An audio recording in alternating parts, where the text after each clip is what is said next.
트럼프의 2차 급습과 철수 발표. 그날 트럼프 대통령이 백악관 집무실에서 갑작스러운 성명을 발표했거든요. 외국 조선업체들이 미국 일자리를 위협하고 있다. 특히 한국 기업들이 우리 시장에서 불공정한 이익을 취하고 있다는 보고를 받았다. 제 휴대폰이 미친 듯이 울렸어요. 동료들, 소식통들, 다들 같은 질문을 했습니다. 이거 한화 겨냥한 거 맞지? 상무부 국제거래 분석관 마크 윌슨에게 전화를 걸었습니다. 마크, 트럼프 성명 봤어? 한화 이야기 맞아? 그렇게 봐야지. 백악관에서 이미 한 달 전부터 한화 관련 자료를 요청했어. 투자 규모, 고용 인원, 수주 내역까지 전부. 그럼 뭔가 조치가 나오는 건가? 아마도. 존스법 위반 검토, 반덤핑 조사, 보조금 문제 제기. 몇 가지 옵션이 테이블에 올라와 있어. 전화를 끊고 나서 한화오션 주가를 확인했습니다.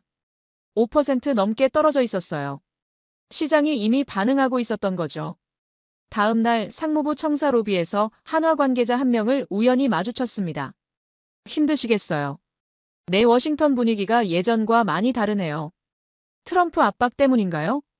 그는 잠시 망설이더니 조심스럽게 말했습니다. 호크 기자님, 제가 말할 수 있는 건 아니지만 곧 공식 발표가 있을 겁니다. 어떤 내용인데요? 운영 재검토요. 필라델피아 조선소 관련해서요. 제 가슴이 철렁했습니다. 재검토라는 단어는 보통 좋은 의미가 아니거든요. 그날 오후 펜타곤에서 비공식 브리핑이 있었습니다. 국방부 전략실 관계자가 모인 소규모 회의였어요. 한화 상황, 여러분도 아시죠? 트럼프 대통령이 직접 나선 이상 한화로서는 선택지가 많지 않습니다. 철수까지 갈까요? 아마도요. 2조 원 넘게 투자했지만 정치적 압박을 견디기는 어려울 겁니다. 100년 넘은 미국 조선업계의 저항도 만만치 않고요. 저는 노트에 적었습니다. 트럼프 압박 한화 철수 수순. 2025년 9월 17일 오전 10시. 한화오션이 공식 보도 자료를 냈습니다. 제목은 필라델피아 조선소 운영 재검토에 관한 안내였어요. 내용을 읽는데 손이 떨렸습니다. 한화오션은 미국 사업 환경의 변화와 시장 상황을 고려하여 필라델피아 조선소의 운영 방안을 전면 재검토하기로 결정했습니다. 이는 보다 효율적이고 지속 가능한 사업 구조를 만들기 위한 것입니다. 재검토 효율적인 구조. 이런 표현들은 업계에서 보통 한 가지를 의미했어요. 축소 또는 철수. 제 휴대폰이 다시 울렸습니다. CNN 경제부 데스크였어요. 호크, 한화 발표 봤지? 이거 사실상 철수 아니야? 그렇게 보이긴 하는데. 트럼프한테 밀린 거지 뭐. 역시 미국 시장은 만만치 않아. 전화를 끊고 나서 다른 언론사 기사들을 확인했습니다. 모두 비슷한 논조였어요. 블룸버그 한화오션, 미국 철수 수순 반나. 로이터 트럼프 압박에 굴복한 한국 조선업체. 월스트리트 저널 2조 원 투자 물거품들 위기. 같은 날 오후 2시 펜타곤 브리핑룸. 국방부 전략실장이 단상에 섰습니다. 그의 얼굴에는 만족스러운 표정이 역력했어요. 어제 한화오션이 필라델피아 조선소 운영 중단 검토를 공식 발표했습니다. 회의실이 웅성거렸습니다. 기자들이 일제히 펜을 들었죠. 이는 사실상 철수 수순의 첫 단계라고 봐야 합니다. 우리가 예측한 그대로입니다. 옆자리 AP통신 기자가 작게 중얼거렸습니다. 역시 트럼프가 이겼네. 킴벌이 계속 말했습니다. 한화오션의 도전은 애초에 무리한 시도였습니다. 100년 넘게 이어온 미국 조선업계의 질서를 단숨에 뒤흔들 수 있다고 생각한 게 착각이었죠.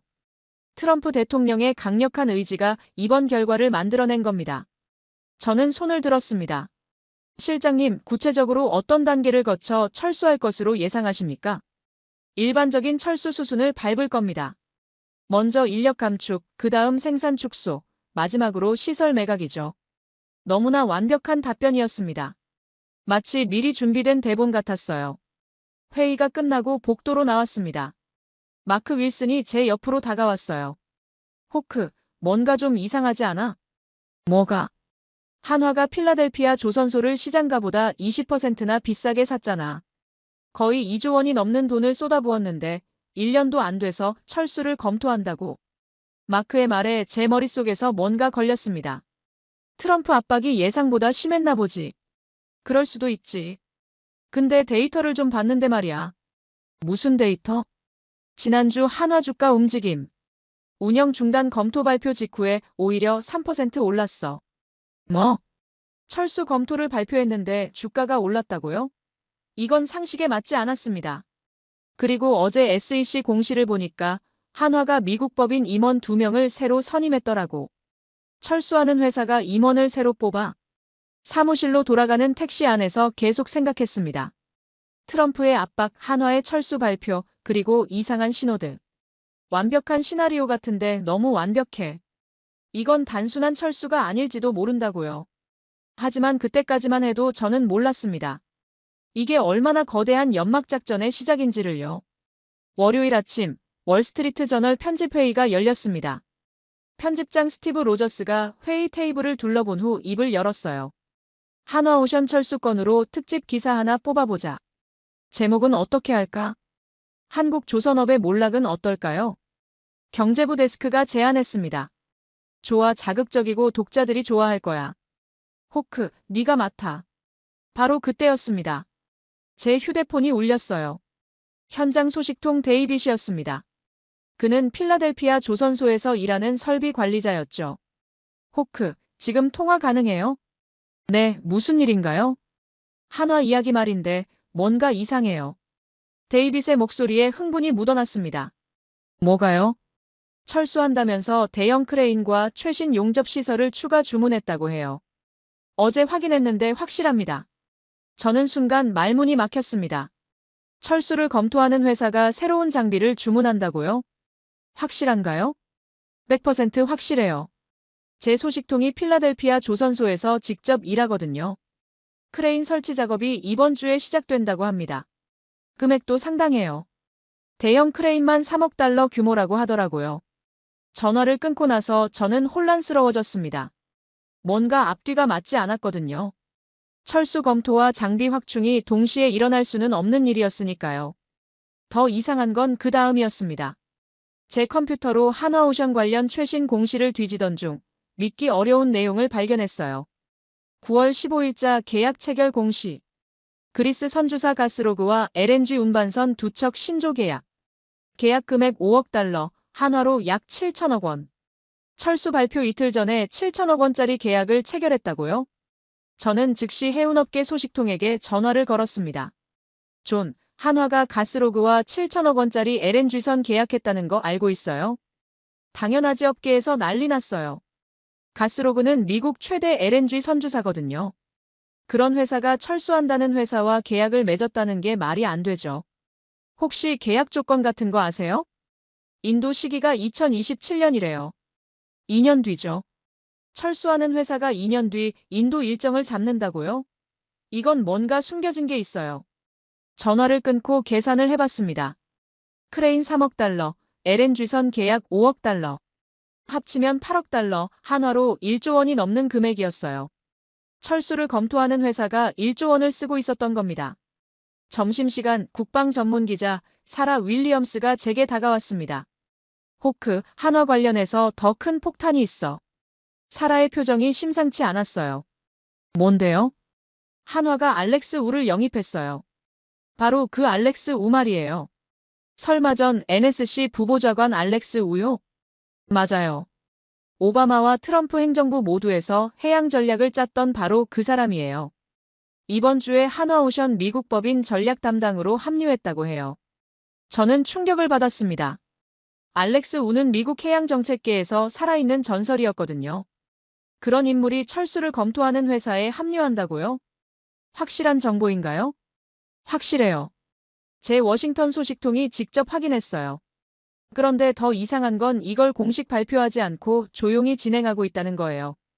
그날 오후, 저는 편집장에게 말했습니다. 스티브, 주말에 필라델피아에 다녀오겠습니다. 한화 조선소 현장을 직접 봐야겠어요. 굳이? 이미 철수 검토 발표했잖아. 그래도 현장을 봐야 정확한 기사를 쓸 수 있을 것 같아요. 뭔가 설명하기 어렵지만 이상한 신호들이 너무 많거든요. 스티브는 귀찮다는 듯 손을 흔들었습니다. 알아서 해. 하지만 이미 결론은 정해진 거야. 트럼프가 이긴 거고 한화는 철수하는 거지. 저는 대답 대신 고개만 끄덕였습니다. 하지만 마음속으로는 확신하고 있었어요. 이건 단순한 철수가 아니라고요. 토요일 아침, 저는 필라델피아로 향하는 기차에 몸을 실었습니다. 만약 제 직감이 맞다면 이건 제 기자 인생 최대의 특종이 될 겁니다. 하지만 틀렸다면 그냥 주말 나들이로 끝나는 거겠죠. 필라델피아역에 도착한 건 오후 3시쯤이었습니다. 택시를 타고 조선소로 향했어요. 멀리서 바라본 조선소는 예상과 달랐습니다. 유령 도시 같은 모습을 기대했는데 오히려 활기차 보였어요. 거대한 크레인들이 움직이고 있었고 트럭들이 드나들고 있었습니다. 담장 근처로 다가가자 더욱 놀라운 광경이 펼쳐졌습니다. 새로운 크레인 설치 작업이 한창이었어요. 데이빗의 제보가 사실이었습니다. 작업복을 입은 한 남자에게 말을 걸었습니다. 여기서 일하세요? 네, 용접공입니다. 요즘 일이 어떤가요? 철수 검토 발표 때문에 불안하시죠? 그 남자는 고개를 갸우뚱했습니다. 철수요? 무슨 소리예요? 오히려 일이 늘어나고 있는데요. 새로 들어온 한국 기술자들도 많고요. 한국 기술자들이 새로 들어왔다고요? 네, 이번 달에만 50명 넘게 왔어요. 최신 기술 교육도 해주고 있고요. 철수는 무슨? 오히려 확장하는 것 같은데요. 저는 더 이상 묻지 못했습니다. 해가 지자 조선소에는 야간 작업의 불빛이 켜졌습니다. 철수를 검토하는 회사의 조선소라고는 믿기 어려운 광경이었어요. 오히려 대규모 확장 공사가 한창인 것처럼 보였습니다. 저는 차 안에서 밤 늦게까지 조선소를 지켜봤습니다. 새벽 2시까지 불이 꺼지지 않았어요. 한국 기술자들과 미국 노동자들이 함께 작업하는 모습이 보였습니다. 그 순간 확신했습니다. 이건 오해가 아니다.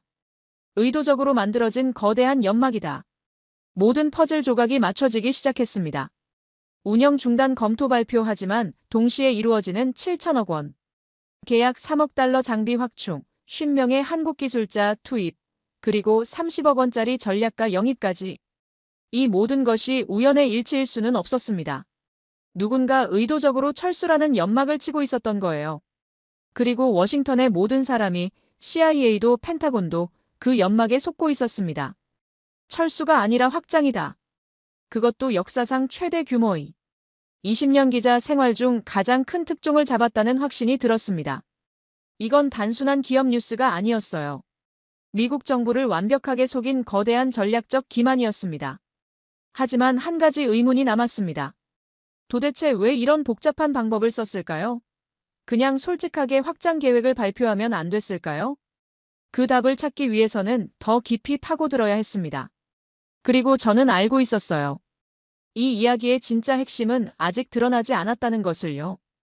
필라델피아에서 돌아온 월요일 아침, 저는 미친 듯이 자료를 파헤치기 시작했습니다. 현장에서 본 것과 공식 발표 사이의 괴리가 너무 컸거든요. 뭔가 결정적인 증거가 있을 거라는 확신이 들었습니다. 컴퓨터 앞에 앉아 SEC 증권거래위원회 웹사이트에 접속했어요. 한화오션 관련 공시 자료를 하나씩 뒤지기 시작했습니다. 이게 뭐지? 화면에 나타난 숫자에 제 눈이 커졌습니다. 최신 공시 문서 한 페이지에서 믿기 어려운 내용을 발견한 거예요. 추가 투자 계획 70억 달러. 저는 화면을 다시 들여다봤습니다. 혹시 잘못 본 건 아닐까 싶어서요. 하지만 숫자는 그대로였습니다. 70억 달러. 한화로 약 10조 원에 가까운 금액이었어요. 손이 떨리기 시작했습니다. 저는 투자 항목을 하나씩 읽어내려갔어요. 첨단 생산시설 확장 30억 달러. 연간 20척 건조 능력 증설 25억 달러. 미국 기술진 1200명 충원 10억 달러. 연구개발센터 신설 5억 달러. 이건 철수가 아니었습니다. 완전히 반대였어요. 역사상 가장 큰 규모의 확장 계획이었습니다. 저는 즉시 편집장에게 전화를 걸었습니다.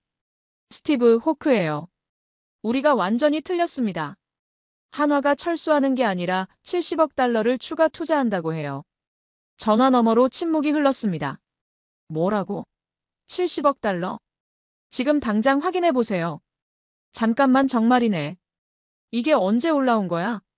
금요일 오후 6시예요. 주말이라 아무도 못 본 것 같아요. 저는 계속 문서를 파헤쳤습니다. 그러자 더욱 구체적인 내용들이 드러나기 시작했어요. 필라델피아 조선소 관련 항목을 보니 50억 달러를 추가로 투입한다고 나와 있었습니다. 연간 20척을 생산할 수 있는 규모로 확장한다는 계획이었어요. 50억 달러면 저는 빠르게 계산했습니다. 현대중공업 울산 조선소가 약 40억 달러 규모였어요. 한화는 그보다 더 큰 조선소를 미국에 만들겠다는 거였습니다. 위성사진 분석 자료도 찾아봤습니다. 구글 어스에서 필라델피아 조선소를 검색해봤거든요. 믿을 수 없어. 3개월 전과 비교해보니 조선소 면적이 30% 이상 확장되어 있었습니다. 새로운 건물들이 속속 들어서고 있었고 부두시설도 대폭 늘어났어요. 이 모든 게 운영 중단 검토 발표와 동시에 진행되고 있었던 겁니다. 바로 그때 데이빗에게서 전화가 왔습니다. 호크, 더 큰 폭탄이 터졌어요. 뭔데요? 한화가 노조와 임금 20% 인상을 조건으로 3년 장기 계약을 맺었다고 해요. 그리고 신규 채용도 시작했어요. 향후 6개월 동안 500명을 더 뽑는다고 합니다. 저는 의자에서 벌떡 일어났습니다. 정말이에요? 확실해요? 확실해요. 어젯밤에 서명했다고 합니다. 조합원들 사이에서 난리가 났어요. 좋은 쪽으로요. 철수하는 회사가 절대 할 수 없는 결정들이었습니다.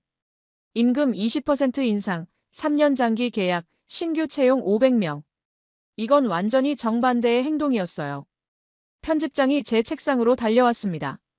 호크, 이거 정말 확실한 거야? 100% 확실합니다. SEC 공시는 거짓말하지 않으니까요. 그럼 펜타곤에서 말한 철수 예상 수수는 뭐야? 완전히 잘못된 분석이었어요. 새로운 가능성이 머릿속에 떠올랐거든요. 아니면 의도적으로 속은 척한 걸 수도 있어요. 무슨 소리야? 생각해보세요. 한화가 이런 큰 계획을 세웠는데 미국 정부가 정말 몰랐을까요? CIA는 뭐 하고 있었고 NSA는요? 이 정도 규모의 투자를 정보기관이 못 잡아냈다는 게 말이 안 되죠. 편집장의 표정이 굳어졌습니다. 설마 정부도 이 연극에 동참하고 있다는 건가? 확실하지는 않아요. 하지만 가능성은 있죠. 저는 다시 컴퓨터로 돌아가 추가 자료를 찾아봤습니다. 그리고 또 하나의 중요한 발견을 했어요. 한화오션이 미 해군과 협력한 기록이었습니다. 2025년 3월 미 해군 군수지원함 월리 쉬라호 정비 프로젝트를 성공적으로 완료했다는 내용이었어요. 스티브, 이것 좀 보세요. 뭔데? 한화가 이미 미 해군 함정 정비를 완료했다고 나와 있어요. 월리 쉬라호라는 군수지원함이요. 편집장이 화면을 들여다봤습니다. 3월이면 철수 발표 6개월 전이잖아. 맞아요. 그리고 보세요. 미 해군 측 평가가 최고 등급입니다. 일정보다 2주 빨리 완료했고 비용도 예산보다 15% 절감했대요. 저는 계속 문서를 읽어내려갔습니다. 더 있어요. 한화가 미 해군과 함정 건조 관련 비공식 협의를 진행하고 있다는 내용도 나와 있네요. 구체적으로 이지스 구축함 건조 가능성을 검토 중이래요. 잠깐, 이지스 구축함이면? 네, 미 해군의 핵심 전력이죠. 그런 배를 외국 기업에 맡긴다는 건 엄청난 신뢰를 의미해요. 편집장은 말문이 막힌 듯 했습니다. 호크, 이건 완전히 뒤바뀐 거네. 철수가 아니라 미 해군의 핵심 파트너가 되려는 거잖아. 저는 확신했습니다. 이건 단순한 오해나 착각이 아니었어요. 거대하고 정교한 전략이었습니다. 모든 사람을 속이는 완벽한 기만 작전 말이죠. 스티브, 기사 방향을 완전히 바꿔야 해요. 한국 조선업의 몰락이 아니라 역사상 가장 큰 역전극이에요. 하지만 호크, 이게 사실이라면 왜 이렇게 복잡하게 했을까? 그게 핵심이에요. 뭔가 숨겨야 할 이유가 있다는 거죠. 모든 사람이 믿고 있던 철수 시나리오는 완전한 허구였어요. 진실은 정반대였습니다. 아마도 미국 조선업계의 반발을 피하려고 한 것 같았어요. 갑자기 한국 기업이 미국 조선업을 장악하겠다고 발표했다면 의회가 발칵 뒤집혔을 겁니다. 하지만 어려움에 처한 한국 기업이 결국 철수를 검토한다는 식으로 포장하면 동정 여론이 생기고 경계심이 풀어질 수 있죠. 그리고 그 사이에 실제로는 70억 달러를 투자하고 미 해군과 협력하고 핵심 인재를 영입하고 시설을 확장하는 겁니다. 저는 떨리는 손으로 키보드를 두드리기 시작했습니다. 이 거대한 진실을 세상에 알려야 했거든요. 도대체 누가 이런 천재적인 계획을 세운 걸까요? 그리고 미국 정부는 정말 몰랐던 걸까요? 아니면 알면서도 모른 척한 걸까요? 그 답을 찾기 위해서는 한 사람을 만나야 했습니다. 바로 알렉스 우, 그 전설적인 전략가 말이죠. 금요일 오후, 저는 워싱턴 DC 조지타운에 있는 한 카페에 앉아 있었습니다. 알렉스 우와의 만남 약속 시간이었죠. 그가 들어왔을 때 저는 즉시 알아볼 수 있었습니다. 50대 중반으로 보이는 그는 회색 정장을 입고 있었어요. 얼굴에는 지적인 분위기가 가득했습니다. 호크 기자님이시죠? 알렉스 우입니다. 우리는 악수를 나눴습니다. 그의 악수는 단호했어요. 만나 뵙게 되어 영광입니다. 사실 인터뷰 요청에 응해주실 줄 몰랐어요. 때가 됐다고 판단했습니다. 진실을 말해야 할 시점이 온 거죠. 알렉스는 커피를 주문한 후 본론으로 들어갔습니다. 호크, 당신은 이미 대부분을 알아낸 것 같군요. 70억 달러 투자, 재선적 조항, ABS 협약까지. 네, 하지만 한 가지가 이해가 안 됩니다. 왜 이렇게 복잡한 방법을 택하셨나요? 그냥 솔직하게 확장 계획을 발표하면 안 됐나요? 알렉스는 잠시 창밖을 바라봤습니다. 그리고 천천히 입을 열었어요. 2023년으로 돌아가 봅시다. 당시 저는 NSC에서 해양 전략을 담당하고 있었어요. 미국 조선업의 참담한 현실을 매일 보고받았죠. 어느 정도였나요? 전 세계 조선업 시장에서 미국 점유율이 0.3%였습니다. 중국이 40%, 한국이 35%를 차지하고 있었고요. 미국은 사실상 조선업에서 퇴출된 상태였어요. 더 심각한 건 군함이었습니다. 미 해군 함정을 건조할 수 있는 조선소가 단 7곳밖에 없었어요. 그마저도 노후화되어 있었고 건조 속도는 중국의 4분의 1 수준이었습니다. 그래서 한국과의 협력을 생각하신 건가요? 정확합니다. 한국은 세계 최고의 조선 기술을 가지고 있었고 미국은 세계 최대의 시장을 가지고 있었죠. 이 둘이 만나면 엄청난 시너지가 날 거라고 확신했어요. 알렉스는 커피를 한 모금 마셨습니다. 하지만 문제가 있었습니다. 미국 조선업계의 극심한 반발이었죠. 그들은 100년 넘게 존스법으로 보호받아왔거든요. 외국 기업의 진입을 절대 용납하지 않았어요. 그래서 재선적 조항을 찾으신 건가요? 그건 사실 법무팀이 찾아낸 겁니다. 1920년에 만들어진 존스법에는 재선적이라는 예외 조항이 있었어요. 거의 100년간 아무도 주목하지 않았던 조항이었죠. 저는 노트에 빠르게 적었습니다. 하지만 법적으로 가능하다고 해도 정치적으로는 여전히 위험했잖아요. 알렉스가 고개를 끄덕였습니다. 맞아요. 그래서 신중한 접근이 필요했습니다. 만약 한화가 갑자기 우리가 미국 조선업을 살리겠다고 발표했다면 어땠을까요? 의회가 난리 났겠죠. 정확해요. 외국 기업의 침공이라는 프레임이 씌워졌을 겁니다. 보호무역주의자들이 들고 일어났을 거예요. 법은 합법이지만 정치가 막아섰을 거라는 뜻이죠. 알렉스는 잠시 말을 멈췄습니다. 그리고 결정적인 이야기를 꺼냈어요. 그래서 우리는 역발상을 했습니다. 공격적으로 보이는 대신 방어적으로 보이기로 한 거죠. 운영 중단 검토 발표 말이군요. 어려움에 처한 외국 기업이 철수를 고민한다는 스토리를 만든 겁니다.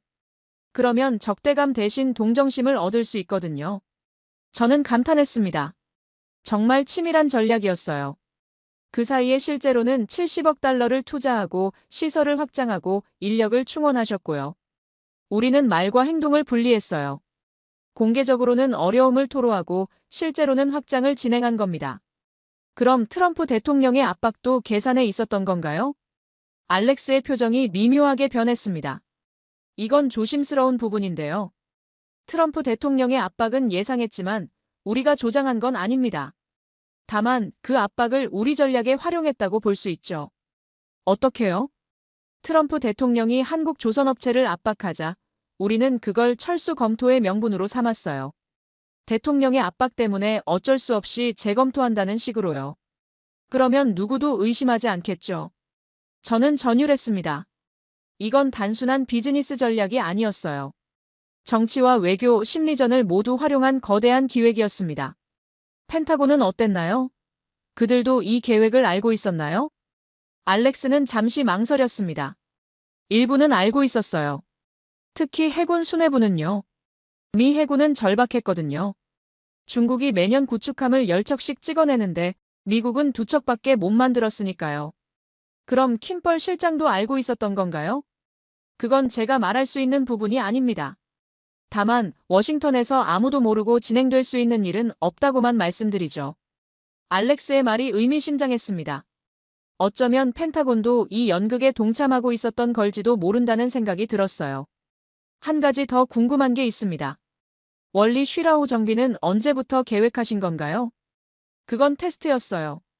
한화가 미 해군 함정을 제대로 다룰 수 있는지 검증하는 과정이었죠. 결과는 완벽했습니다. 예정보다 2주 빠르게 완료했고 비용도 15% 절감했어요. 그게 신뢰를 쌓는 계기가 됐군요. 맞아요. 그 실적이 있었기에 미 해군이 우리를 신뢰할 수 있었던 겁니다. 말로만 우리가 잘할 수 있다고 하는 게 아니라 실제로 증명해 보인 거죠. 저는 노트를 정리하면서 물었습니다. 그럼 이제 진실을 공개하는 이유는 뭔가요? 계속 숨길 수도 있었잖아요. 알렉스가 미소를 지었습니다. 타이밍이 됐으니까요.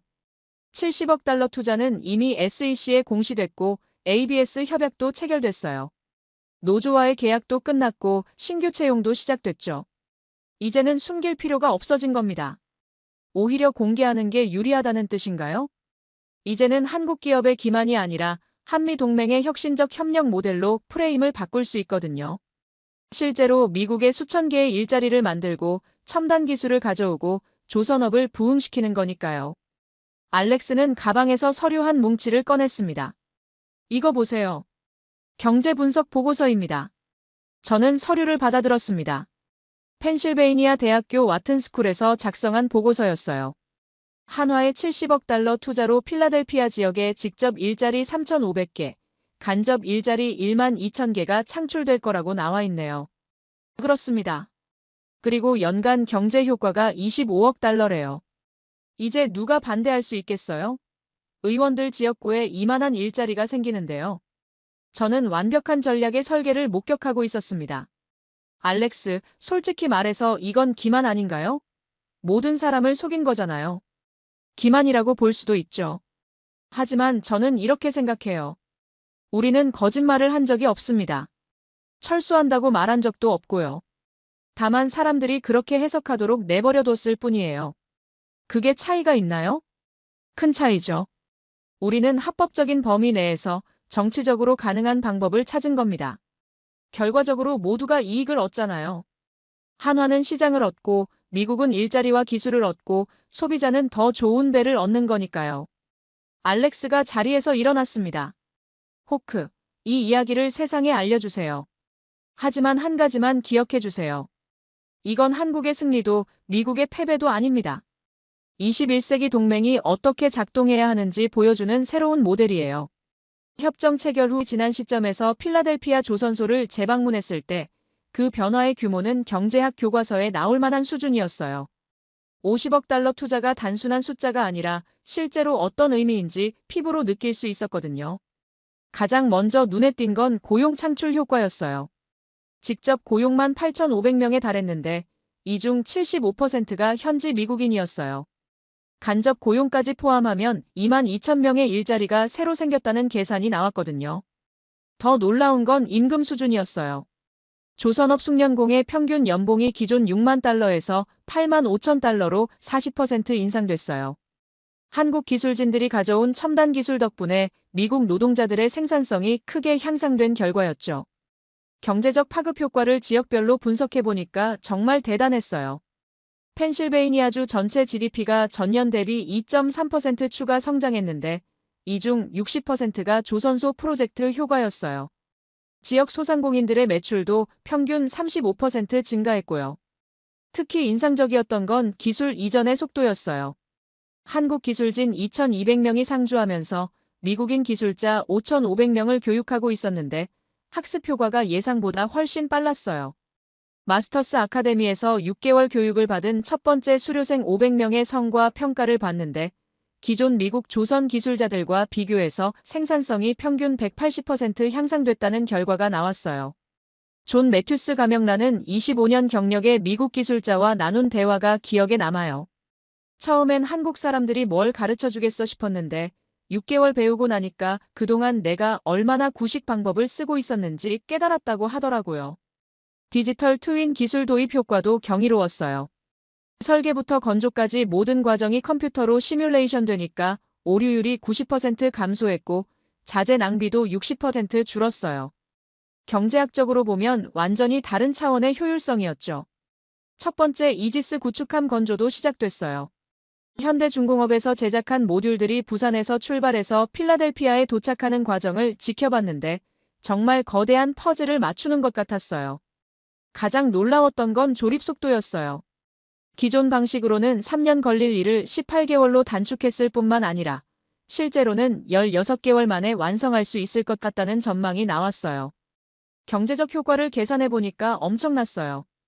이지스함 한 척당 건조비가 기존 25억 달러에서 20억 달러로 20% 절감됐는데 연간 5척을 건조하면 총 25억 달러를 절약할 수 있는 거였어요.